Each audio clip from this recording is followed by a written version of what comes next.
The following presentation is brought to you by the Realm Network. It's right about time again to swerve again, confuse the general fans again. Hello, everybody. This is Vince Russo, and this is another edition of the Swerve.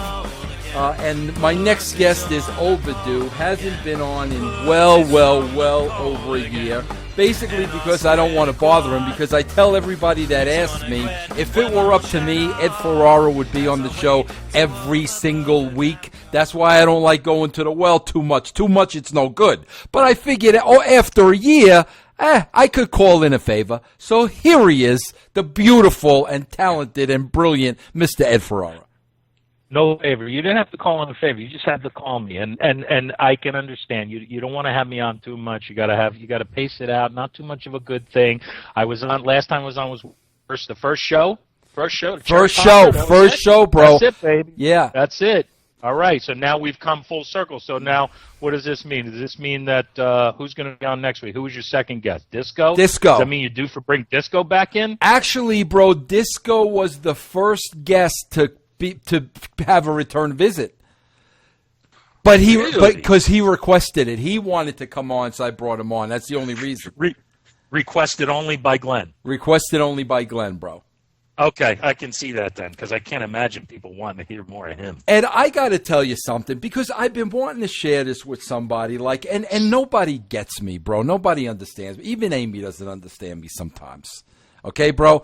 You will appreciate this. Okay? Mm-hmm. And first of all, you know me, bro, I only do my shopping at Goodwill. That's it. I go to Goodwill. Bro, I cannot tell you the last time I bought a piece of clothing outside of Goodwill. That's an absolute shoot. That's where I go. But, bro, I'm always Ed, the older I get, I'm into the thrift store thing. I'm like the big thrift store hunter. I'm looking for that one big prize, bro. Bro, that's all I do. I do my podcast and I go thrift store hunting, right? So, Ed, the other day, bro, I go to the Goodwill, right? And then I go to the DVDs, right? Ed, they have 22 episodes not even opened, okay, still in the cellophane, Ed, of the old Dean Martin variety show. Not the roast, the variety Not the roast, the variety show with the gold diggers, the variety show, right? Wow. So, bro, they've got $3.99 on each one. And I'm like, okay, first of all, I want them all. Second of all, I'm not going to be cherry picking. I want them all, right? So, bro, I call the lady over, and I give her the whole thing nobody's going to buy these, I'll take the whole lot off your hand, the whole 9 yards. Bro, she gives me all 22 for $1 a piece. Really? Yes. Okay. You still got those negotiation skills. Yes. So, Ed, now I'm coming home, and I'm playing these, and I'm making Amy sit there with me. But she don't want to be sitting there, Ed. She wants to be watching something else. But, Ed, I'm sitting there, and I am marking out. There's tears in my eyes. The biggest stars in the history of Hollywood, Dean, Jimmy Stewart, John Wayne, a very young Rickles, Jonathan Winters, bro, and I'm sitting there freaking crying watching this stuff. And, bro, I try to tweet it out. Bro, nobody knows this. Nobody understands this. Nobody ever saw this kind of entertainment. And you know what I'm talking about?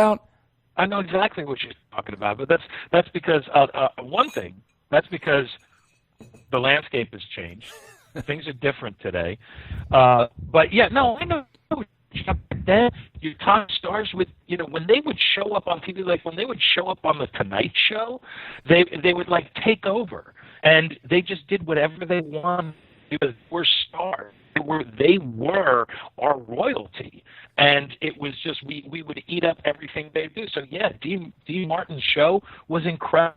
I mean, I haven't watched it since I was a kid, but I remember it from when I was a kid because that was when I got to see all these people that my parents would talk about, but I didn't know who they were at the time. And then I would watch these shows, like the show and the roast and some of the other variety shows they had on. There's nothing like it anymore. There are a couple of variety shows now. They started one with Neil Patrick Harris. He's got a variety show. I was doing. I've never watched it, but it's a different. I mean, not being sarcastic. It is a different day and age, and stars are different today, especially with the internet. But, Ed, I was thinking about that. I'm thinking about exactly what you were talking about. And my God, Ed, when we talk about the variety shows back then, I mean, bro, the Carol Burnett show and, even Sonny and Cher, I mean, and, the Dean Martin, there were huge variety shows, bro. Bro, why wouldn't the variety show work in 2015? They just did one, bro. Maya Rudolph did one. And she'd be like the perfect. She'd be perfect. Bro, I think the show lasted like 2 episodes, and they pulled the plug. Why can't a variety show work in 2015? That's really interesting, because I was just thinking about this. Not about variety shows, but thinking about something that plays into this just recently. I think it's because I think the internet has a lot to do with it, and I think it's because we get our fill of our celebrities. Can't swing a cat without hitting stories about celebrities or hearing what they're saying or reading about what they're doing. It's everywhere. It's in social media. It's on the news, because we don't have real news to report about, so we're going to report about what's going on with the Kardashians and stuff like that. So back in that time, what we got of those celebrities was what few golden moments we would get to see. That was all we got. So we ate it up with a spoon.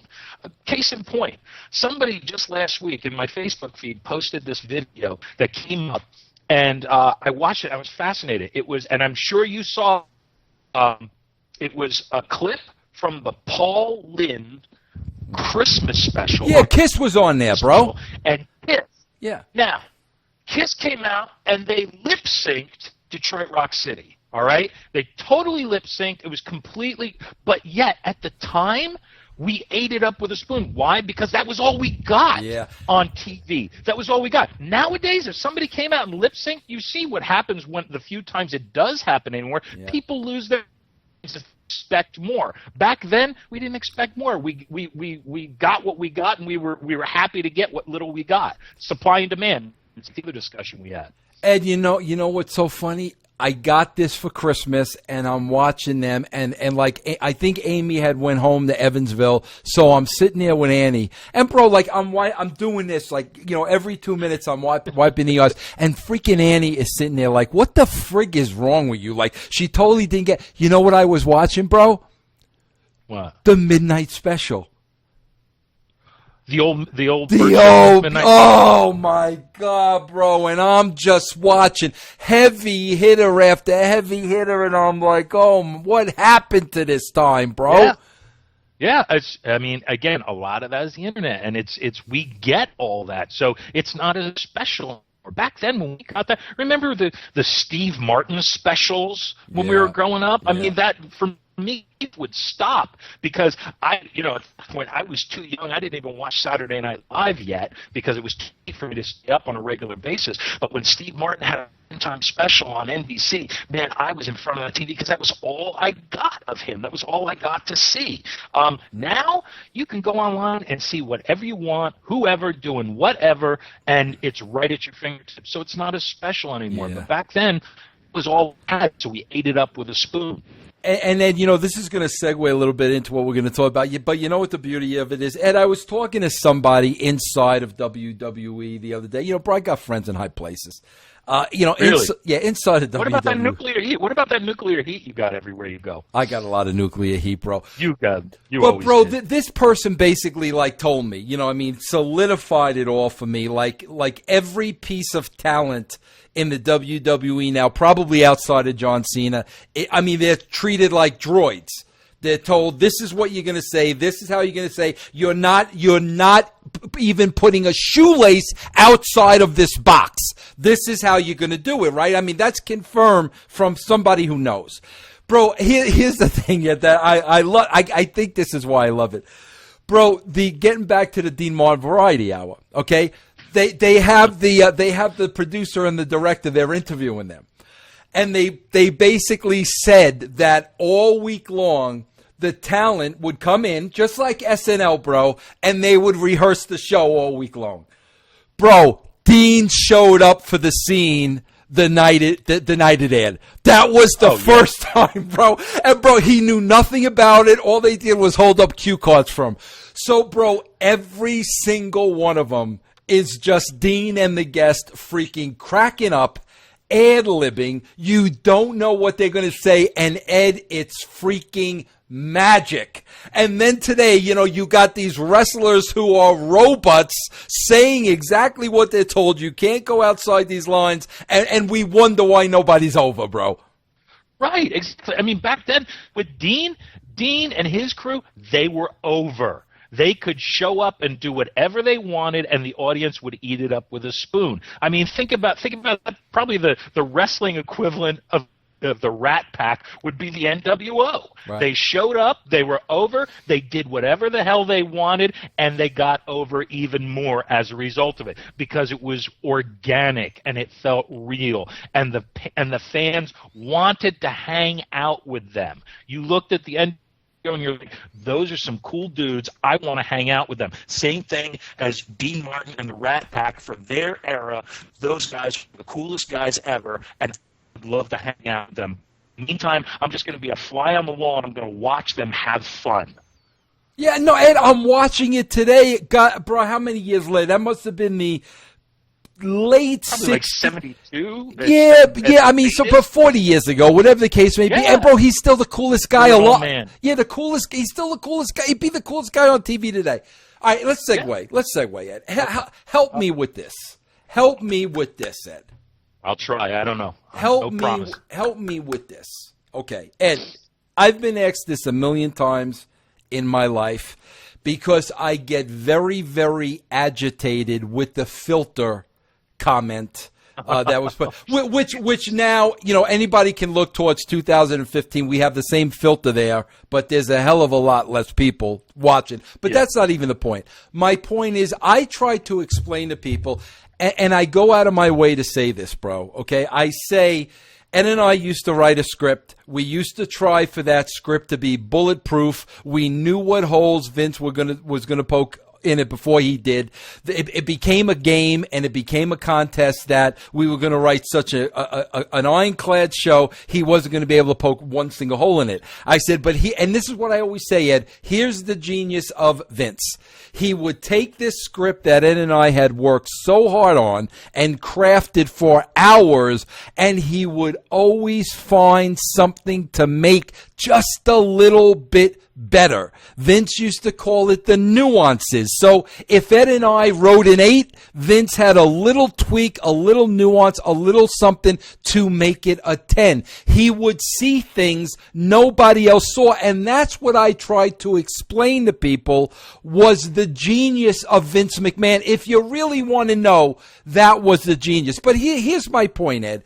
I make sure in every interview I put him over that way. And I let people understand, if you really want to know his genius, here it is. You can't give the guy an empty white sheet of paper and have him write a show. He can't do that. But he can take a show and make it better. And that's what he did for Ed and myself. Okay, Ed, but for the last 5 years, however long it's been, especially since the network started, bro, there has just been a smear campaign on the name of Vince Russo, trying to discredit him for anything he ever did at the WWE. According to them, I was one writer of many. Just whatever. They had Eric Bischoff on the show a couple of weeks ago referring to me as a liar, and they used that as a tease on Raw. They've done everything they could possibly do to try to discredit me and, my contributions to the Attitude Era. Meanwhile, I know on my end, I sit here, I put over Vince, I put over Ed, I put over all the talent. I love putting everybody over for that era. Ed, I keep trying to understand why. Why would you bury bro? Look at how ridiculous this is, Ed. They bring Eric Bischoff on their show, the guy that almost put Vince out of business, and they have Eric Bischoff bury the guy that helped Vince achieve heights he's never achieved before. Think about how ridiculous that is on the surface. But Ed, the more and more I think about it, and everybody asks me why. I've got theories as to why, but I would love to hear yours, bro. Why? I tell everybody, there would have been no Vince Russo without Ed Ferrara. Let's make that clear. He was my writing partner. I would have never been able to do, and I love saying that. Why is there such an effort on their part to bury the guy that, played a big part in the Attitude Era? Well, it's arrogance and it's ego, and it's always been about that. It's been about the winners getting to write the history books and being able to dictate what happened in hindsight, and that's what they always have done, and that's what they always will do. Will they give credit to Vince Russo and Ed Ferrara, bringing them to heights that they never were at before? No, they're not going to do that, because what that does is that acknowledges and that says, hey, you know what? This guy, Vince Russo, these guys, Russo and Ferrara, they were really important, and without them, we would not have gotten to the heights that we got. But they're not going to do that, because what does that do is that makes them seem less than, like oh my God, they need somebody, and that somebody was important. They're never going to put anybody over the product, and that just putting you and I, even historically out to pasture, is something that they want to do. Go ahead. Let me ask you this. Listen, and of course I take it personally, and I should take it personally. Yeah. But from a business point of view, is that the right thing for them to do? I don't see how it hurts them to acknowledge the contribution that we made, the contribution that you made to the product. I don't think that hurts them, but they have a long, storied history of doing things that serve their egos that don't necessarily help the product. Go back to the WCW invasion. That could have been the biggest angle in the history of the business, but it was more about feeding Vince's ego and burying WCW than it was about doing what's right for business. And you make a very convenient scapegoat for them to kind of look back on and sneer at because the fact that WCW, we had problems there, and that was not the success that we hoped it would be. That makes it easy for them to go back and write off your contribution to WWF. Is it fair? No. Is it right? No. Is it accurate? Hell no, it's not accurate. But that's the narrative they're putting out there, and they're defining history the way they want it to be remembered. So, and there's very little we can do except say nope. No, I mean you get acknowledged all the time. I don't even get acknowledged. They don't even mention my name, even though so much of what we did was the two of us together. And do I mind? It would be nice to be acknowledged for the time that we put in and what we did to help guide that product and bring it to where it had never been before and hasn't been since. But like you said, all comes down to they've still got the filter there, and they've got a ton of writers. But what they had with us was they had writers who were turning in those shows that were 8s and 9s and letting Vince McMahon bring them up to a 9 and a 10. Nowadays, they don't have those shows coming in, so they're making chicken salad at best. Hey, Ed, let me ask you this, because people, always ask me, Vince, what happened? What was the difference between then and now, and yada, yada, yada. And I try to make it real simple. And this is what I say, and I want to see if you think it was this simple. When I started working for the WWE in 1994, bro, as the editor of the magazine, as soon as I set my foot in Titan Tower, I could tell, bro, it was like a good old boys network. And, literally in 1994, they were doing 1974 wrestling. They were so behind the curve. They were so not up to date with society and what was happening in the world. They knew wrestling. So that's what they did. enter Russo and Ferrara, fans hadn't been in the wrestling business for 20 years, but, new television, were fans of TV, and basically, wrote this show from a whole different perspective. Russo, Ferrara leave, they go right back to wrestling. They go right back to what they know, and what they know is wrestling. That's why, ratings sucked before Russo Ferrara, sucked after Russo Ferrara, because at the end of the day, they go back to what they know, and what Vince McMahon knows is old school wrestling that really doesn't work in 2015. Is that accurate? Oh, I think that's totally accurate, and I think that that's also the product part of what has been lacking product and what has been turning people off, because that old school with the booking, that leads to also what we would always call they'll eat what we feed them style of booking, where they don't listen to what the fans really want. It's all about, well, this is our guy, we're getting behind this guy, and we're going to cram him down the audience's throat until they start responding to him. They don't understand what it is we do. They don't understand that this guy's going to be the next big thing, but we're gonna make sure that they do. Well, that doesn't work anymore. That doesn't work. I remember you and I spent during the live Raws, we spent so much time out in the audience, listening to the fans' responses and feeling their response, feeling which guys were over, and taking note of the way people were reacting to them. And so that way we let that kind of guide our booking. Nowadays it seems like they're doing the exact opposite. They're just doing what they want to do, trying to push the audience to respond the way they want, and it's not working. And that's why the audiences are mutinying at so many of the live events these days. So yeah, no, they're trying to go back to wrestling, and it's a mistake. Ed, here's something that's a no-brainer for me, man, and I want to get your take on it. And listen, we always hear, Triple H, what's best for business, that whole line, okay? Ed, we all know the worst thing about the show, okay, period, end of story, is that it's 3 hours long. We understand that. But you and I also understand business. They got a hefty paycheck from USA Network for that third hour. Okay, we understand that. But when you talk about what's best for business, does there come a point in time with the WWE when they look at that third hour and they look at that big paycheck they're getting for that third hour, but they also now take into consideration, how much is this hurting our product? How much is this hurting our bottom line? Do they ever even look at that, bro? Or do they just take the money for the third hour regardless of how boring and stale the product is?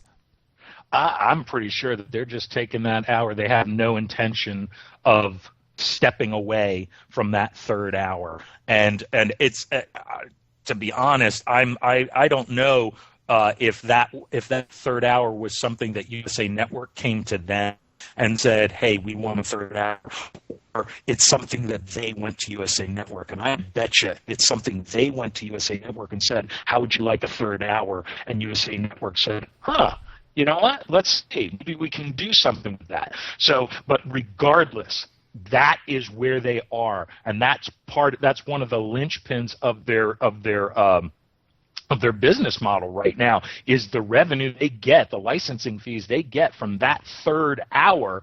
That floats a lot of money for the company. So even though it's hurting the product, and I don't know of anybody who says that third hour is a good thing and it's helping the product. All it's doing is contributing to the glut of the product that's on the market. It's taxing the audience. It's making the show, it's not 3 hours. It's 3 hours and 15 minutes. It even goes beyond the 3 hours. So it just, there's too much of a good thing is one thing. Too much of a mediocre thing is even worse. And I think that what contributes to a lot of the mediocrity is the fact that they've got 3 hours to fill every week, and it hurts, and it's too much to watch. And you could have anything on that show. You could have Santa Claus versus Jesus Christ versus the Easter in the main event on Raw, and you still would draw a lower quarter-hour rating for that quarter hour than you would any of the quarters in the first 2 hours, because it's just too much, and the audience is going to fall off by that point.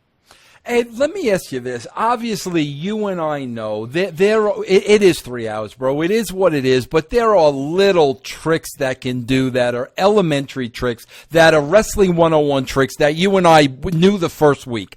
And help me out with this. As I watch every show, and then, I'll go into my little rant about the show, but then I'll sit there and I'm in the room by myself, and I'll say this to myself. I'll say, they don't care. You can rant. You're coming back here every single week, ranting and raving, but at the end of the day, they don't care. But then, Ed, the other side of me talks and says, how could they not care? How can that show end every Monday night and Vince McMahon sit there and say, that was a damn good show? Ed, do they really believe that was a damn good show, or do they just not care anymore? I don't see how they could care that much with the product being the way it is. I don't think they ever. I don't see how they could say that was a damn good show. I think that what they're shooting for nowadays, and I think it's a product of the corporate wrestling environment that they're part of now. Because when we worked for them, it was a mom and pop company. Nowadays, it's a publicly a corporation, and it is a corporation. Everything is so corporate. Everything that they do is safe and pre-planned, and that bleeds through into the product. But the thing is, when you've got a show like that, it's not resonating with fans. Hold on a second. I had a bit of a brain fart. I was going somewhere and I lost it. Crap. All right, let's go on. Maybe it'll come back to me. Well, here's what I want to ask you. Okay, this is where I always get stuck. Okay, this is where I know what it was. I know what I was going to say. Now I'm going to forget mine when I go. Go ahead. Okay, just real quick. Right now, because of the way it is, because of the environment, it's not about, well, that was a damn show. That was good enough. We got another 2 hours on Tuesday. We got to do. Okay, but that leads right into my point. Here's what I don't understand, okay, Ed? Ed, you and me, you the kid from Jersey, me the kid from Long Island, the two Italian Gavones, okay? Ed, listen, me and you got paid the same amount of money every week, no matter what the rating was. But the one thing, Ed, the most important thing to me, and I know it was to you, was our names are on that show. First and foremost, pride.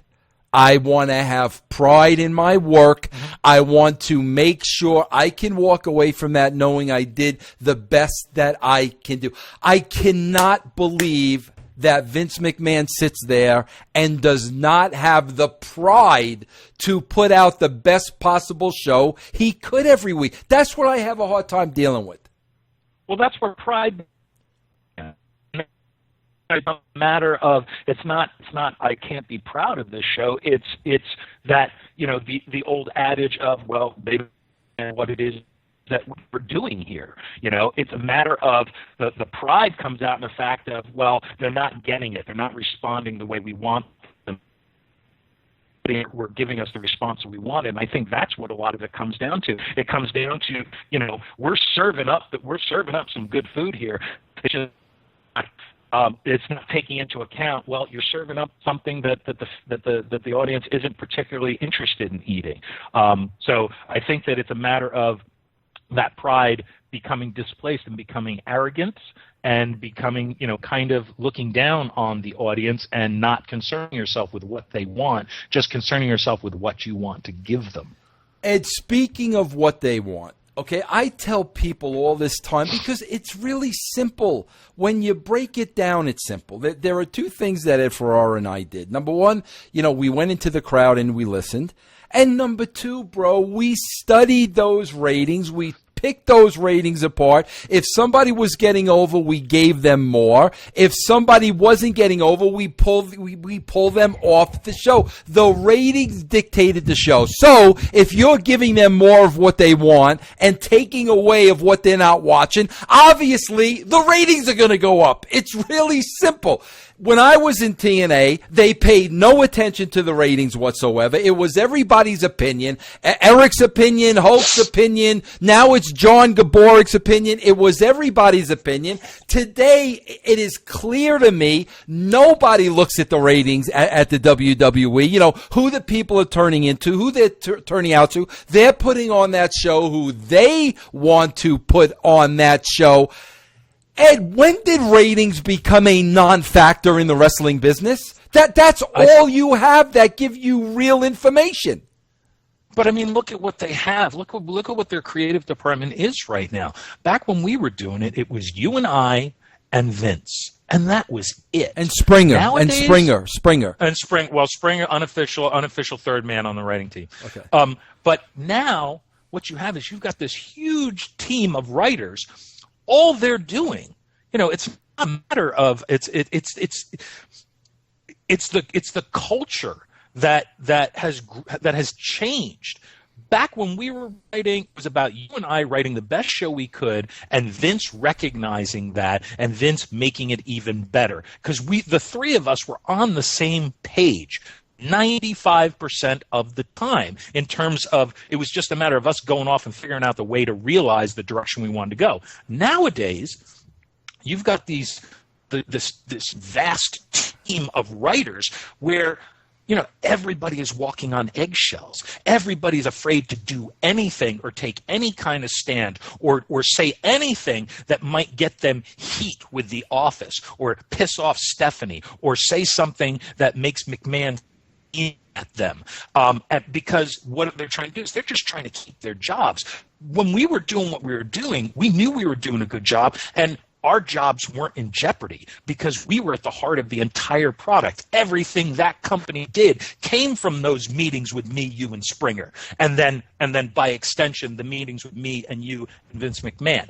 Everything in the entire company revolved around those meetings. Nowadays, you've got the writers that all they're trying to do is they're trying to pitch ideas that won't piss anybody off. And when that's your bottom line, you are not talking about an inspired, creative output. You're talking about something that's just, like I was saying, good enough. And that's all they're doing. They're not challenging themselves. They're not challenging the audience. They're not challenging the product. They're just going through paces, and that's what we're stuck with on Monday nights. Well, Ed, I'll go one step further, because again, my source is on the inside. Think about the logic of this, Ed, and then like I can't understand how nobody at the WWE can look at this and get it. What I'm being told, Ed, is with all these writers, okay, somebody in there told me flat out, Vince, they're writing the show for one audience. Those writers, everybody involved creatively, is writing the show for one audience and one audience only. Vinnie Mac. Okay, bro. If that's the case, and like this guy was like, there's no doubt about it. They're all writing the show to get in favor with Vinnie Mac and what Vinnie Mac likes. Okay? Well, now, Ed, you have to look at the fact that Vinnie Mac is a 70-year-old man. So Yes. Unless your audience is 70-year-old men, you've got a huge problem on your hand. Ed, how can they not see that? How can it not be broken down that simply for somebody in that company to understand that? Because anybody who would be in a anybody who would be in a position to break it down for anybody isn't going to break it down because they fear for their job. Because if they they're afraid that if they break it down and whoever they're breaking it down to doesn't agree or doesn't like what they're hearing, it's not going to change. If it's going to change is they're going to with their box of goodies, from their desk, and nobody wants to do that. Everybody is more concerned with keeping their with the product good, and in that kind of an environment, I don't blame them. That's all they can do.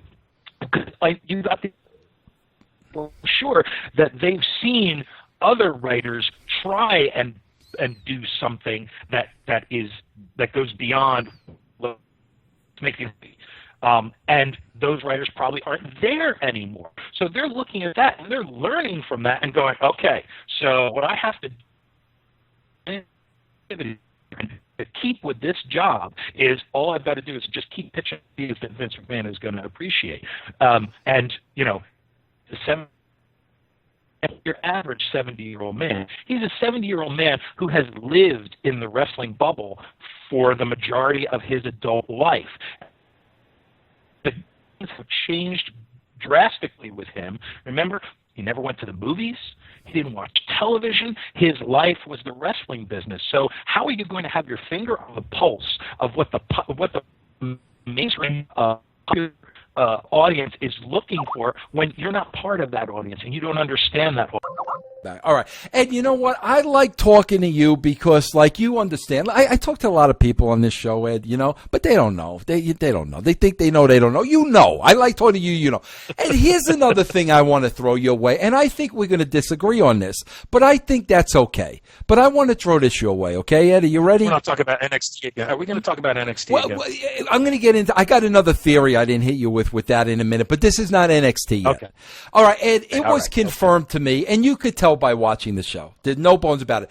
Like you said, the writers are afraid of their job. The talent are the same thing. So the talent are doing and saying everything they're told to do and say. They're not going off script, outside of their lines. They're like robots. They're droids or druids or whatever they is. But Ed, but here's the thing, Ed. I want to throw this at you, okay? So everybody, you know, the heat's on creative, the heat's on creative, the heat's on creative, the heat's on creative. I understand that, bro. But on the other side of the coin, if you're a real star, Ed, and you want to be a star, and you know this isn't right, this isn't me, I wouldn't say this, and you know that, okay, wouldn't a real star, Ed, take their balls in their hand and say, you know what, this is wrong. I wouldn't say this. I wouldn't do that. This is the way I would do it, even if it meant their jobs being on the line. Because, Ed, I was in that position where you take the balls in your hand, you're either going to get fired or you're either going to go to the next level. But the reason you do it is because of the confidence in yourself. If it wasn't for Steve Austin, he would have been the ringmaster forever, and he would have never said a word, and DiBiase would have done all the talking. But Steve was every week, Vince, find a spot for me, Stone Cold, this, that, every single week. So isn't part of that, bro, on the talent for not having the balls to stand up for themselves to get to that next level? Because let's face it, Ed, they may have a job for the next 10 years, but guess what? They may never get over. They may be mid-carders making a minimal amount of money. I mean, yeah, you make a good point, but I don't know if I can. I don't know if I would put the heat on the talent, and this is why. You know, back when we were doing it, back when Stone Cold was coming up, back when Rock was coming up, back when we were using Mick, back then it was and I know you're sick of hearing this, but it is some things are different these days. And one of the things that's different is the company is more concerned with, as a corporation would be, sending out a unified message. So they're going to produce everything within an inch of its life and take away any of the organic nature, any of the spontaneity, anything that feels real and honest and entertaining. They're going to process within an inch of its life and produce it within an inch of its life to the point where it takes all of the spontaneity out of it, all of the spark, all of what makes it special. Okay? Back when we were doing it, it was a different era when guys were responsible for getting themselves over to a certain extent. Now, the culture is you don't do anything unless we tell you what to do. We will tell you where to walk, how to talk, where to stand, how to blink. We will tell you that. And the ones who do this will continue with their employment with us. If you do not, you will not be employed by us anymore. It doesn't matter that the talent's not getting over. As long as they're getting the thumbs up from the office, that's all they care about because they want to keep their position. So yeah, I'm sure that there are a lot of guys on the roster who are really frustrated because they're not being allowed the freedom to do what will get them over. And this, again, I bring it back to, it's on creative and it's on the office for sucking the life out of the product at the expense of its growth. Not the expense of its growth. The product is growing at the expense of the life in the product. Back when we were doing it, it was still possible for the but now it has been so long, so much water has passed under that particular bridge, and things have changed so much with the way they do business backstage. It has become a place where it seems that is really discouraged, and they're not interested in what the boys have to offer. It's a matter of, you do what we tell you. You know, we'll listen to you, but at the end of the day, you do what we tell you. If you do what we tell you, you'll continue to have work. If you don't do what we tell you, you're going to be gone. And there's very few guys on the roster who are going to buck that. This NXT gimmick. I got a conspiracy theory, Ed. This is not opinion of the show. We already discussed that on WrestlingInc.com. Mm-hmm. I don't want to talk about that. Yep. Okay. Yep. This is what I'm finding out from my insiders. Okay? Because like one of my questions was like, bro, it's got to be like the Stephanie McMahon spot has to be really, really tough. You know what I mean? Because you got your husband on one hand and you got your father on the other hand. From what I'm told, Stephanie is 100% in Camp Hunter. Okay? Mm-hmm. So she's always like takes Hunter's side. Okay. Here's my conspiracy theory, bro. This is why I think nothing will ever get over. Okay? I think Hunter, in his own mind, he thinks he's the Paul Heyman of 2015. I think he thinks this NXT is my baby. This NXT is my creation. It's cool. It's over. I'm going to get my picture taken with all these NXT guys. You know, yada, yada, yada. I'm Paul Heyman. Everybody's going to love me. And when they see Raw on Monday night, they're going to know Vince McMahon is the problem and not me. What do you think about that so far? Yeah, that could very well be the case. I mean, I don't know. I don't have anybody on the inside, so I don't know for a fact. I could see that being the case. And the one thing I will agree on, I do think that if all roads lead back to Vince creatively, which that's all we hear about, how Vince has the final say on everything that goes out there on Monday nights, and what's going out there on Monday nights is weak, then I would say that he is, you can trace a lot of the problems with the product to his creative direction for it. Well, yeah, Ed, because okay, so if that's Triple H's MO, I'm cool, I'm hip. They love me. I'm Paul Lee. I got this NXT. The world loves it. Ed Ferrara loves the NXT. He's at full sail. He might be working on it. We don't know. That's all up for debate. You're always going there. Okay, but Ed, okay. So now, Ed, what happens is this NXT talent goes to the WWE.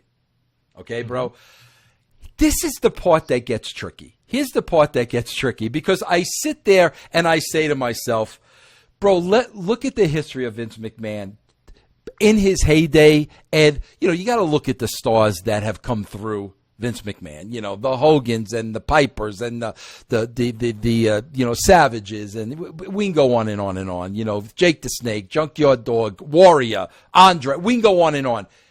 Literally, stars that were bigger than life came through Vince. Okay, bro.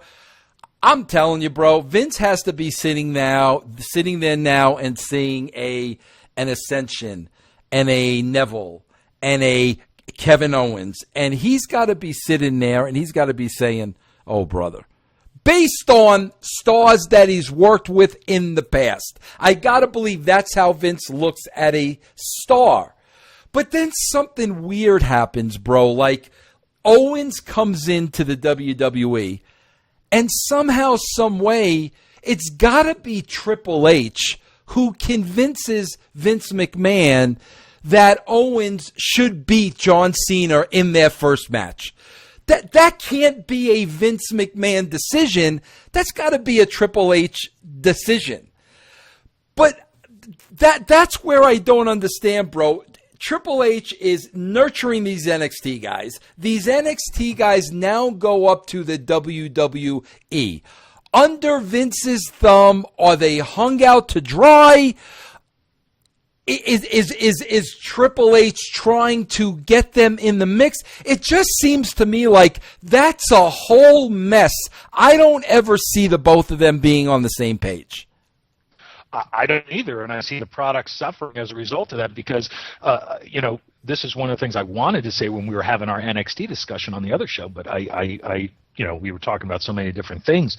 Part of the problem is, I see these guys on NXT that I really enjoy watching, and it's almost like I don't want to see them go up on the main roster because I feel like when they're brought up on the main roster, they will be subject to Vince's whims, and he'll do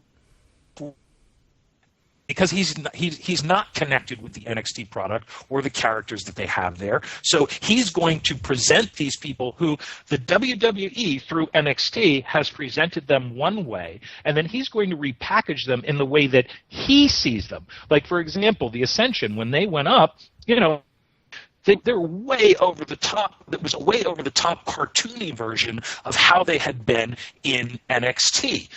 Same thing with, go back to the Wyatts, because I know you love Bray Wyatt. I love Bray Wyatt. I love the Wyatt family. But that gimmick floundered for a couple of years despite how over Wyatt was. Why? Because I don't think Vince really got it. I don't think he understood what was special about those characters. And as a result of that, it was, Bray Wyatt being used to put over guys every month of the pay-per-views, because I don't think Vince got it. And I think that's an example of a gimmick that got over despite the fact that Vince didn't get it. Same thing with...